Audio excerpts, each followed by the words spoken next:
Halo teman-teman semua, kembali lagi di channel Alope Programming. Dan kali ini kita bakal bahas tentang text styling. Jadi sebenarnya di HTML pun kita sudah belajar yang namanya text styling, text atau font styling untuk bold, italic, underline, ya. Itu kita udah belajar, tapi sekarang kita bakal belajar gimana text styling di CSS. Oke? Nah, jadi ya seperti biasa saya sudah duluan bikin file index.html dan sudah terhubung ke style CSS ini. Dan kalau misalkan si HTML ini saya open in browser, ya dia bakal nampilin hello world biasa. Atau mungkin di sini saya kasih tag p dimana saya pengen lorem biasa aja. Nah, bentar, di sini saya enter dulu lorem seperti ini. Sip. Saya refresh. Nah, sekarang sudah ada paragraf. Saya udah punya paragraf. Dan kalau misalkan di sini saya tes CSS-nya, misalkan P color-nya red. Ini untuk tes aja apakah si CSS-nya ngerespon si HTML-nya. Nah, ternyata udah respon, berarti HTML kita sama CSS kita sudah terhubung. Oke. Nah, kita bakal langsung aja ke font styling ya. Jadi kita bakal langsung ke font styling. Ya mungkin kita bakal flashback dulu ke video HTML dasar kemarin, dimana kalau misalkan saya pengen si lorem ipsum ini itu bold atau tebal, kalian bisa pakai yang namanya tag B. Sorry, bukan body ya.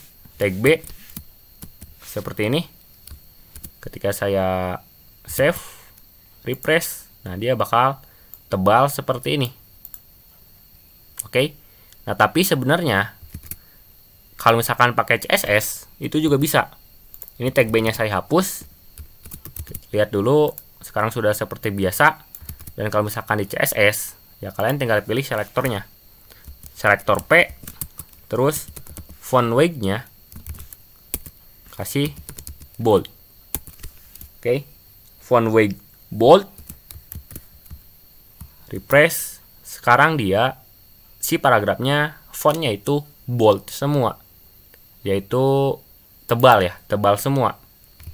Atau mungkin kalian juga bisa coba-coba bolder. Ini bakal sama aja, tapi terkadang bolder ini itu kayak semi bold lah bisa dibilang. Tapi tergantung di komputer kalian atau di PC kalian itu ada nggak font family yang weight-nya itu bolder ya. Jadi ya ada yang bisa, ada yang enggak, tergantung font yang ada pada PC kalian. Oke. Nah, tapi sebenarnya ya saya pengen si lorem ipsumnya doang nih yang bold gitu. Enggak semua kayak gini. Itu caranya gimana? Di sini saya balikin lagi ke bold. Ya, sama aja. Oke. Caranya gimana? Di sini saya select dulu yang mana yang mau di bold, yang mana yang mau ditebalkan. Saya pengen lorem ipsum kan? Lorem ipsum saya cut, terus kasih span, paste di dalam spannya. Jadi konten yang mau di boldkan, yang mau ditebalkan, masukin ke dalam tag span. Tag span ini berguna untuk mengelompokkan ya. Jadi adalah kelompok bold. Jadi di sini ketika saya refresh, ketika saya save dan sekarang refresh, nah dia bakal sama aja ya. Kenapa bakal sama aja padahal kita udah kasih span? Karena di selektor CSS-nya kita masih pakai tag P, yang dimana berarti keseluruhan P ini bakal bold. Nah, sekarang kita select aja. Kita scoop, kita pilih yang span-nya aja, yang diboldkan. Jadi, caranya si tag P ini ganti sama span. Oke. Jadi, selektornya ganti sama span. Ketika saya refresh, nah, maka dia bakal bold. Si span-nya, si lorem ipsumnya. Ya. Atau sebenarnya kalian bisa pakai P spasi span seperti ini. Refresh. Saya udah save, refresh. Nah, dia bakal sama aja. Atau mungkin kalian pengen ngerubah si hello world-nya ini. Kan kalau misalkan heading itu udah otomatis bold ya, udah otomatis tebal.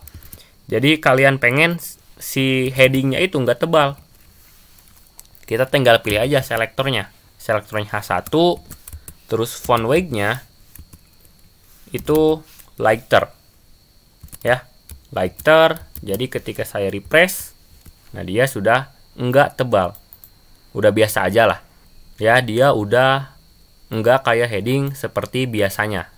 Oke. Atau kalau misalkan kalian pengen si H1-nya ini punya garis bawah, kan kalau misalkan di HTML itu ada yang namanya tag U ya, tag U untuk underline. Jadi ketika save, refresh, nah dia bakal punya garis bawahnya.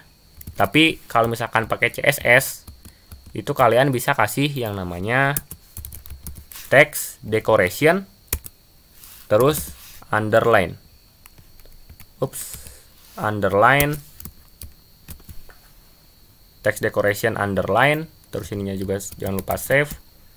Nah, maka dia bakal sama aja, dia bakal punya garis bawah pakai text decoration underline. Atau mungkin kalian bisa coba-coba line through seperti ini. Jadi dia bakal ngecoret ya, jadi bakal line through untuk coret seperti ini. Atau ada yang namanya overline, overline seperti ini, supaya dia si garisnya di atas ya. Jadi ada underline, terus ada overline, dan juga ada line through serta unset. Kalau misalkan unset ya dia bakal biasa-biasa aja, nggak di set gitu, artinya si unset ini nggak di set, jadi dia bakal sama aja. Tapi biasanya text decoration ini saya kasih di tag A. Di sini saya bakal bikin tag A seperti biasa, tag A href-nya saya kosongin aja gak apa-apa, hello misalkan ya. Nah seperti ini. Otomatis kalau misalkan tag A itu ada underline-nya, dia otomatis punya underline ya, yang dimana ada beberapa situasi saya nggak mau si tag A ini punya underline. Jadi saya suka atur di sini, tinggal kasih aja A untuk selektornya, terus text decoration bisa unset supaya dia hilang si underline-nya, atau bisa juga none. Ya ini sama aja. Nah jadi menurut saya si tag A tanpa underline itu di beberapa kesempatan itu lebih bagus. Mungkin selanjutnya kita juga udah pernah kenal ya dengan yang namanya tag center. Tag center seperti ini. Di sini saya rapiin dulu bentar. Jadi supaya dia ke tengah, Nah, tapi gimana kalau misalkan di CSS? Caranya gimana? Ini kan pakai HTML ya. Saya Ctrl Z untuk undo. Nah, kalau misalkan di CSS itu pakai yang namanya text align. Text align center. Nah, jadi dia bakal sama aja ke tengah. Atau kalau misalkan pakai text align itu kalian bisa text align right supaya dia rata kanan ya, yang ininya berantakan, yang ininya rata nih. Text align left ya ini default ya, jadi rata kiri. Oke, atau bisa juga yang namanya text align justify supaya dia rata kiri kanan tuh. Dan juga saya bisa ngatur yang namanya line height untuk spasinya, jadi spasi ke bawahnya. Line height misalkan 10 pixel, jadi bisa dilihat nanti jarak antar barisnya dia bakal mengecil. Kalau misalkan kalian ngerasa ini terlalu kecil, kalian bisa atur-atur aja si line height-nya itu 50, pasti kegedean nanti 20 pixel. Nah, dia bakal ada jarak atau mungkin masih kurang bisa pakai 25 pixel. Nah, jadi ini adalah jarak spasi antar barisnya. Nah, ada juga kalau misalkan kalian pengen yang namanya text transform. Oke, text transform misalkan di sini uppercase. Ya, jadi bisa dilihat kalau misalkan awalnya dia cuman ada satu huruf kapital ya, dua nih paling, ada beberapa huruf kapital. Tapi kalau misalkan pakai text transform uppercase, maka dia ketika saya refresh, nah dia bakal huruf kapital semua. Ketika saya lowercase, dia bakal huruf kecil semua. Atau mungkin kalian pengennya capitalize seperti ini, supaya di setiap spasinya dia bakal kapital. Atau mungkin kalian pengen ngatur di sini masih capitalize, di sini saya hapus saja text transformnya, atau bisa pakai control slash untuk komentar ya. Jadi nggak bakal dieksekusi perintah tersebut, dia bakal default. Mungkin kalian pernah ngerasa dimana si teksnya ini terlalu besar ya, atau terlalu kecil ya, yang intinya dimana kita pengen ngatur ukuran fontnya, itu pakai yang namanya font size.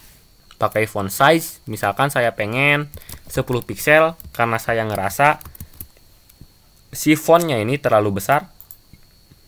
Ketika saya refresh, nah dia bakal kecil. Atau mungkin terlalu kecil ya, 12 pixel mungkin, 13. Nah seperti ini. Jadi font size untuk mengatur ukuran dari fontnya. Kalian pengen besar ya terserah kalian, 50 pixel barangkali. Ups, terlalu wow, 20 pixel. Nah kalian bisa atur-atur sendiri lah. Ada font size, ada text transform, ada line height, ada text align, ada font weight, ada text decoration, dan itu adalah text styling yang ada di CSS. Yang tentunya kalau misalkan kalian